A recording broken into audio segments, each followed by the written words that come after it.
Yo, what's up guys, it's Talon, and as you can see here, I was previously rank 1 Varus. However, the screenshot is from 3 years ago. I did hit rank 2 about 6 months ago as well, and I've played over 1500 games of this character, so I'm going to be giving you guys a full guide from a rank 1 perspective on how to play Varus, all of the best combos, all of that. So we're going to go right into the build, then the combos, and then a gameplay explaining what you want to be doing as Varus, so let's get right into it. Okay, so going on to the build. So you're always going to go Boots of Dynamism and Essence Reaver. This is always going to be the first two options. Then after that, you have a couple different options. So you're going to either go for Edge of Night if you just need some type of defensive thing or you don't know specifically what else to go. You're going to go for Serpent's Fang if you just need anti-shielding. And then the last thing you could maybe go for is a Youmuu's Ghostblade if you just want the maximum damage. But most of the time, I do prefer that Edge of Night because it gives some health, some survivability, and it's only 7 less penetration. Then Mortal Reminder is always going to be your third item. And then fourth item, you have a couple options again. So if the enemy are really, really squishy and they have shielding, you'll go Serpent's Fang fourth. If they're really, really squishy, they have no shielding, you'll go for Youmuu's fourth. And then if they're a bit tankier, you're going to go for Riftmaker fourth. And then your last item is going to be a defensive item. So the defensive item is either going to be Guardian Angel, if you just need some survivability against AD. It's going to be Maw of Malmortius if you need survivability against AP. I'm trying to find Maw of Malmortius, but apparently I can't. But you guys know Maw of Malmortius. Yeah, here it is. So Maw of Malmortius as your last item if you just need defense against AP. Guardian Angel AD, or if it's like even mixed damage, you can go Guardian Angel because the passive will still be useful regardless. And then maybe you can go for maximum damage if you end up finding a squishy comp and you go for Serpent's Fang fourth, or Youmuu's fourth, and then you go for Riftmaker fifth. You could do this, but it's going to be pretty rare. So again, to summarize, typically you're going to go for Boots of Dynamism plus Essence Reaver, then either Edge of Night or Serpent's Fang, then Mortal Reminder, then either Riftmaker or Serpent's Fang or Youmuu's, and then your final item will be a defensive item almost always. Your runes are going to be First Strike, Hex Flash, Transcendence, Mana Flow Band, and Gathering Storm. Hex Flash is really good because you don't have a lot of mobility, so an extra little dash helps you go over walls or that type of thing. Transcendence ability haste is super useful. Mana Flow Band because you do sometimes have a bit of mana problems in the early game, and Gathering Storm just gives you a lot more damage overall. And then for spells, you're going to go Barrier if they have a bunch of poke. You're going to go Exhaust if they have a bunch of burst damage and assassins, and you're going to go Cleanse if they have a bunch of crowd control and stuns and that type of thing. So that's overall going to be it for the build portion. Now let's get into the abilities and combos. Okay, so first off, the max order is going to be upgrade your first ability, then your second ability, then your third ability, and also max your first ability, then your second ability, then your third ability, and obviously upgrade ultimate whenever you can. So getting right into the abilities and passive. So the passive, you get 60% attack speed for 6 seconds if you get a champion killer assist, and you get 30% if you kill non-champions, so like a minion or a jungle camp or something like that. So this can be used really well if you do obviously get a kill on a minion. You then go up and you play more aggressive in lane, or you fight more possibly, that type of thing. So you typically want to try to take advantage of that. Obviously if you get a kill in a fight, you can make a lot more plays in terms of getting double or triple kills, that type of thing. Then the first ability is going to draw the bow, and it increases range and damage for your next shot. But you do get slowed as you're obviously like drawing your bow. So it does more damage the longer you hold it. And then it also can pop blight stacks. We'll talk about blight stacks in a second. But here, again, pretty straightforward. Just an arrow. The longer you hold it, the more damage it's going to do. And then the cooldown does get reduced by 4 seconds if you pop any of your blight stacks, which again we'll mention with the next ability because that's where the passive of blight stacks comes in. So the active ability, reading that first, for Blighted Quiver, your second ability will double the bonus on hit damage from the Blighted Quiver's passive, which is the blight stacks we've mentioned. And then the next Piercing Arrow, which is your first ability, will deal bonus magic damage equal to anywhere from 10.5% to 21% of the target's missing health. So basically more damage the lower they are. So it's going to be kind of really good for executing low health enemies with your second ability plus your first ability used together. And so basically if I click my second ability, you see it's just an empowerment basically, and then I use my first ability does more damage based on their missing HP, and will do more damage based on how many stacks I do end up popping. And so here, and now we'll talk about the stacks, which is the passive. So reading the passive here, attacks will deal bonus magic damage, and they'll also apply blight. And then Varus's other abilities, all of them, the ult, the third ability, and the first ability, will detonate Blight, dealing magic damage. But only the first ability takes advantage of the active part of the second ability. So if you look around the character right now, look at the little circle. Once I auto-attack the dummy, you see there's one little circle floating around him. There's now 2 little circles, and then there's a third. It only goes up to 3, and then you can use an ability and they go away because you pop them, dealing more damage. So basically, the way you want to utilize this is oftentimes you get a couple autos on someone, 1, 2, or 3, however many, then you'll second ability, first ability, and you'll pop it. Or if you're auto-attacking a tank or someone, you know, who has a lot of health, oftentimes it's like auto-attack, ability, auto-attack, second ability plus first ability, that type of thing. So you're basically sneaking your abilities in between auto-attacks in order to pop the stacks and get more damage. Next is the third ability. It's pretty straightforward. Fires some arrows, I can't talk, deals damage, and slows people in the area, and then also applies grievous wounds, which is anti-heal to people in the area. So here it slows them and it applies anti-heal to them. Pretty straightforward. And then lastly is your ultimate, and I'll spawn a second dummy to show how the ultimate works. So the ultimate, you throw it on someone. As you throw it on someone, it will start building up blight stacks. It does magic damage, of course, and then it will start spreading to people in the area and root them as well. So if I do it on this guy, it'll root him and it'll create this circle. You can see the stacks build up, and then it goes to the next person, roots them, and the stacks get built up. So basically anyone within the area, it will spread. So you can even see here when there's even more people, starts here, applies stacks, goes and roots the people in here.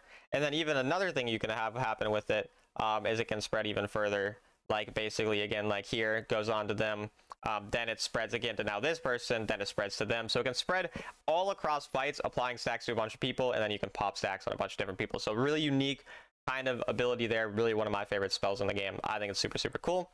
And so now that we've talked about all the abilities, we'll talk about the combos. So basically, most straightforward combo is going to be, let's say someone's low health, just, you know, far away from you. Second ability plus first ability, low health, try to kill them. Obviously, if you have stacks on someone as well, second ability plus first ability, just like we, you know, did here. If you just have stacks on them, second ability, first ability, get some damage. So either because they're low health or because they have stacks on them, you want a second ability plus first ability. So you don't have to have stacks on them, but having stacks, of course, more damage, and especially good when you know, they're higher health and you want to, you know, do damage, that type of thing. And then let's say you're hitting a tank in front of you. So oftentimes what you're going to do when you're hitting a tank in front of you, auto attack, ability, which is usually third ability, auto attack, walk away, second ability plus first ability. Obviously, the amount of autos you do depends on how easy it is to auto. So like, let's say I'm against someone who's kind of dangerous. I might just sneak in one auto plus auto attack, run away because I'm too scared. But let's say I have teammates around me or the enemy's running away and they're scared. I might auto attack, and then third ability, you know, and then get another auto or two, and then second ability, first ability. But then maybe they're dangerous, you know, I just auto once or twice, auto one more time, run away, that type of thing. So it just depends. The amount of autos depends on the specific situation. And then the absolute maximum damage combo is going to be using your first couple auto attacks to then use your ultimate to pop the stacks, build up more stacks, and then auto again. So basically how it would go, auto attack,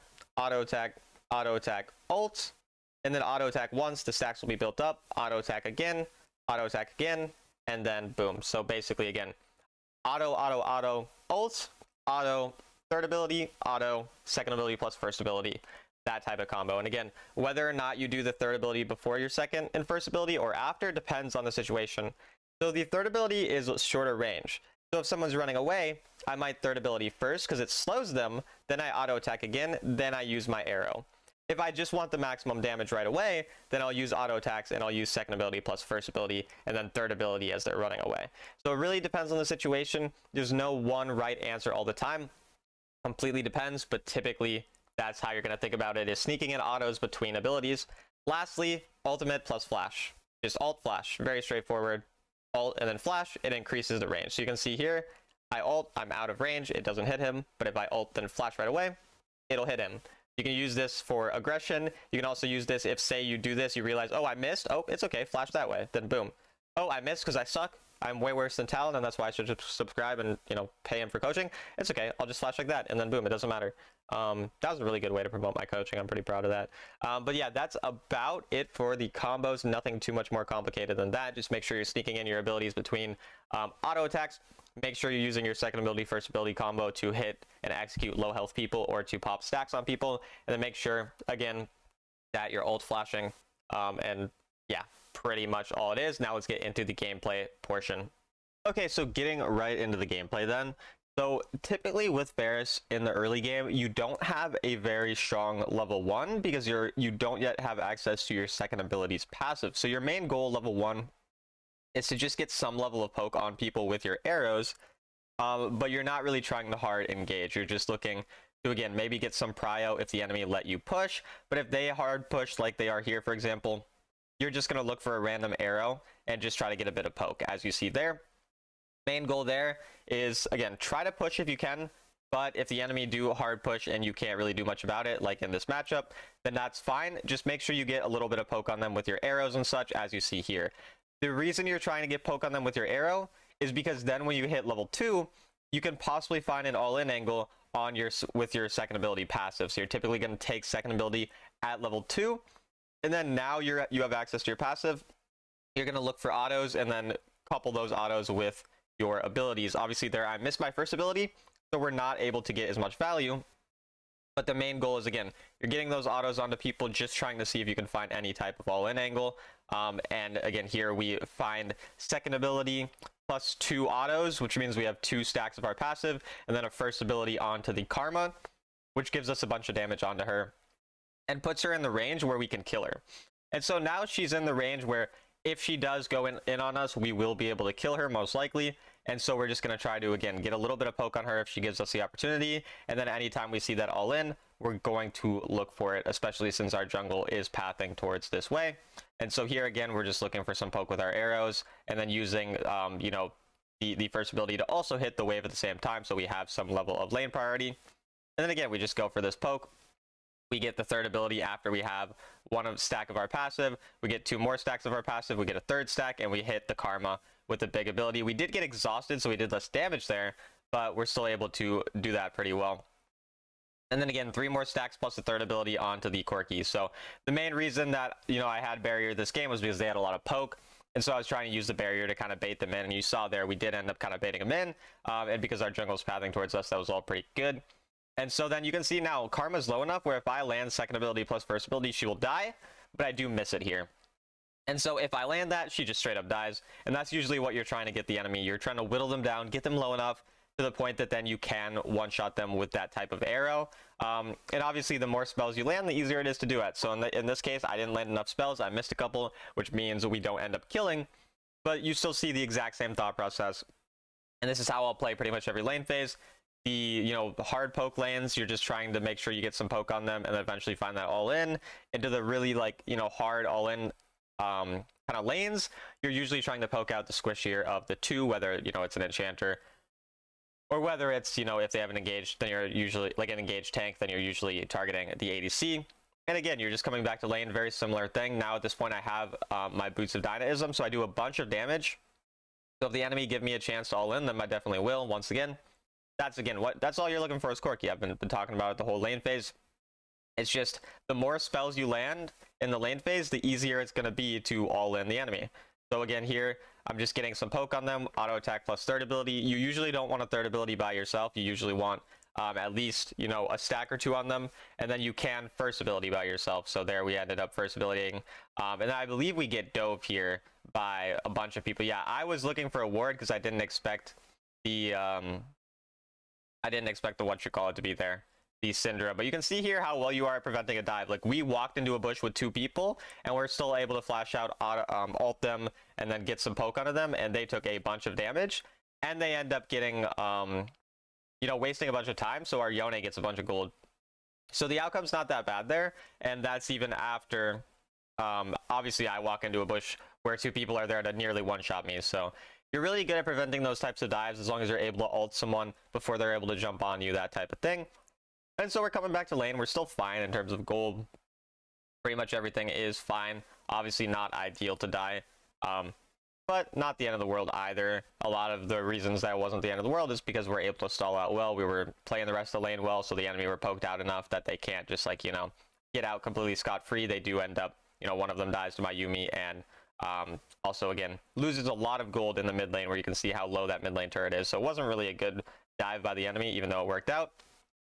And then there you can see this is the type of engage you're looking for in the lane. Whenever the enemy overextend, you just ult them. If you can get an auto attack, great. If not, that's all right too. But you auto attack, then you ult typically, and then you'll follow up with typically second ability plus first ability, and then you can third ability to chase them down. That's a very common sequence. Otherwise, you can third ability first, and then second ability, first ability later on. But typically, I do recommend after you ult to immediately second ability and first ability. That's usually going to be ideal. As you saw there, we're able to get the 2 kills there, and be put overall in a very good spot. So again, it's just a lot about poking out your enemy, and then finding some type of opportunistic kind of play that you can do later on. And so then there. Now that we got a lot of the turret plates, we have our item, we're just going to recall, we're going to go back, buy that stuff, and then go right back to lane, just looking to continue to push this lead. So again, now that we have such a big lead, if we just pull our first ability and just shoot it at someone, we're going to do a bunch of damage. Like, we no longer really need to rely on stacks, because once you hit this point, like, obviously you can still play for stacks if the enemy give you a chance to. I'm kind of looking for an ult, as you see. But you do enough damage where, like, I will do a bunch of damage if I just land a first ability onto a squishy target. Whereas if you're into the tankier target, that's when you really have to rely on your stacks. So that's kind of the difference too. Here we end up landing the ult on Corki. Again, there you saw we ended up using our third ability first, and then our second ability plus first ability after that. The reason is because it's a longer range on your first ability, and I anticipated he'd possibly have time to dash out. So I wanted to do my third ability first, so that then I could use my first ability as he's running away, since I'd actually be able to catch him, and I knew I needed the full combo in order to kill him.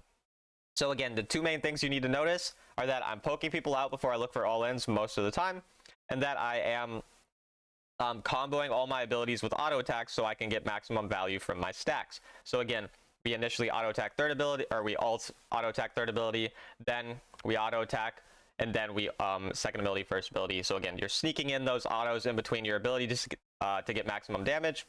And then here, because the lane was pushing topside and we already had the big advantage, I end up going towards the bottom lane.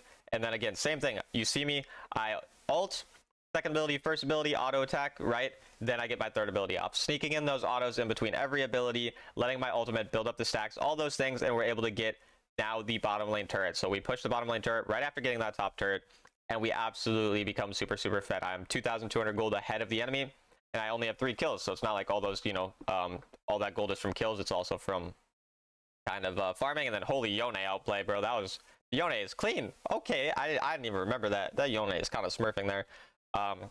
But yeah, at this point now we are taking over the mid lane, and Varus does like taking over mid lane when he can. The reason for wanting to take over mid lane is because you have really good range and really good wave clear, so you can easily kind of control the entire map if you do have someone on side lane. And then here we do end up finding the ult onto the Syndra. We don't end up killing her because her third ability kind of messed me up, but we get the turret out of it, so we're pretty happy about that. And again, as soon as the wave's coming, you just drag your first ability, easy wave clear, literally one-shotting the wave. And I can find the recall here for my item, of course. Again, Edge of Night is going to be the most common second item that we go for. Definitely really good. A lot of people overrate the kind of phase rush Trinity build. I really don't think that build is good at all, but definitely a lot of people do run that one. But yeah, this one allows for you to rely a lot more on your kind of damage from your first ability and your abilities, rather than having to get auto attacks in. And it's pretty hard to get auto attacks in consistently on Varus into a lot of matchups, so that's why this is a much more consistent build. But you can still get a bunch of damage if you do, you know, get auto attacks in terms of your passive. You can still take a lot of value out of that. And so then here we're just pushing the top lane because we had a free wave there. After we push the mid, our team's, you know, making some plays on the other side of the map. Meanwhile, we're just farming up a storm, getting as much gold as possible. Again, you can just see I sneak in auto attacks with pretty much all my abilities whenever possible. If the enemy are too far away, obviously I'll just throw abilities at them. No autos. But anytime I'm able to sneak in these autos, that's really what we're looking for. And obviously here I'm talking a lot about the mechanical stuff of it, because that is really kind of the important stuff. You didn't see me miss that ult, by the way. Rank 1 Varus would never miss that ult. That didn't happen. Your eyes are playing tricks on you. You should probably go to bed. It's getting late clearly for you. So yeah, that didn't happen. But either way here, we get the blue buff. We just want to push this mid wave out, find a recall, then go to the dragon. And we're going to be very strong at this point. Typically, as long as you're hitting second item or higher before second dragon, you're probably on good pace. And we're obviously at 2.5 items here, so we're pretty happy.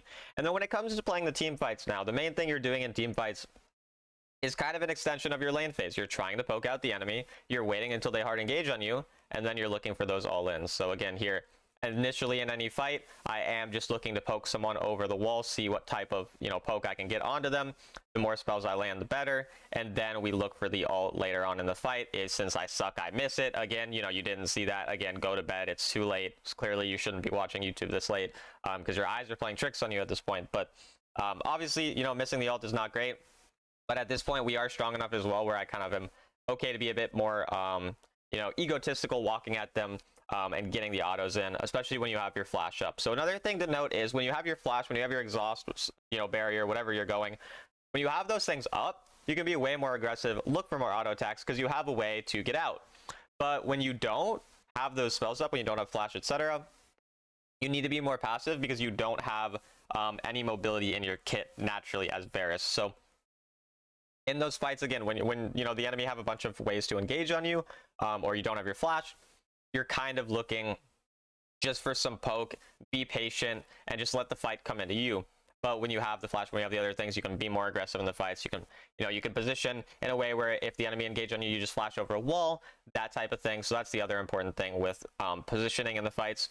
As Varus, again, you're generally looking to poke the enemy out before going aggressive, but you do play a bit more aggressive when you have all your summoners, when you have, when the enemy don't have a lot of ways to engage on you, that type of thing. Again, notice how I am comboing all of my, and again, okay, I accidentally hit Syndra there. I did not mean to hit Syndra, but we're going to pretend like I did. But again, comboing all my abilities with auto attacks, right? As we saw again in this fight, and it works out very well. We're able to get a kill there. Not ideal, but still works out decently well. And then, yeah, I think we're looking for the snipe on Syndra. Oh, I need to talk about this. This is something that is extremely important. If you see someone look like they're going to recall somewhere, you can try to predict the spell on them. So I want you to pay attention. So I see Syndra, right? I look at Syndra here. We see she's really low health. I want to look for an arrow on her. Where do we see her? We see her right there, right? We just saw her over the wall. And then look, we're going to see her channel her recall right there. You see, she was channeling her recall. It's very common that you're going to see someone channel recall in some far back spot. Or if you see someone back away, and they go, they're low health and they back away, you could one shot with them with an arrow. Oftentimes they're going to recall in a bush. So if you see them go to a specific bush, or like the bush where if you look where I am looking right now, oftentimes this bush by tier 2 is usually where they will recall. They'll recall in common spots. Look for those prediction arrows because you're going to find kills like this one here. When you see someone channel a recall, when you see someone back off low health when they're probably going to go into a certain bush to recall. Those are very, very common things, and you can find a lot of free kills. Like, I legitimately think that there are people who probably think that I map hack after, like, they see some of these arrows, but the reality is I'm just predicting. Look here again. I was just possibly predicting Corki, but then Corki ended up showing up, so I obviously went for it. But, like, I saw Corki backing up low there. I thought maybe he's going to go over the wall, so I was trying to predict it. There, we're able to one-shot the blue buff, because, again, you're really good at stealing objectives with your second ability plus first ability. You do like 1,000+ damage, and if you have stacks, you're going to do even more. So that's really important to take advantage of. And then, yeah, we're just recalling. We have our item at this point. We're at 3 items now. And then this is where we get, in this case, we actually get Serpent's Fang, 4th item. And the reason for that is because the enemy have shielding, and they're also pretty squishy. And the squishier comps, you can build full lethality, which is armor penetration. That's what lethality means. Whereas if they're, more tanky, often that's when you go for the AP. That's going to be kind of the typical thing. Again, we'll talk about, we did talk about that in the build section. I'm recording this before I record the build section, so I'm kind of like covering my bases. And then again, go to sleep, didn't miss that ultimate. But yeah, like because they have a little bit of shielding with the Karma and everything, we just get the Serpent's Fang since they're squishy. And then again, this is how you're playing fights around objectives. You're just poking the enemy out, especially if you're like your teammates are dead or something. Like here, one of my teammates died. We're just trying to stall, so we just poke the enemy out. We're just anytime they walk in, we use the fact that we have vision to just get arrows. Again, I'm predicting an arrow to see if he stayed in that bush, as I was kind of talking about with the predictions. And then here I realize that I have a Yumi on me. I can just go jump over the wall and one-shot him. We knew this was possible because he's pretty squishy. I had Yumi. I'm up a level, and I had my Hex Flash if I needed to get out. So I was kind of chilling there. So that's why we did that. Fourth missed ultimate, but you guys aren't counting, right? You're gonna pretend those things didn't happen. So I'll talk about ultimate usage too, because it is something you'll miss, and it's a pretty low cooldown.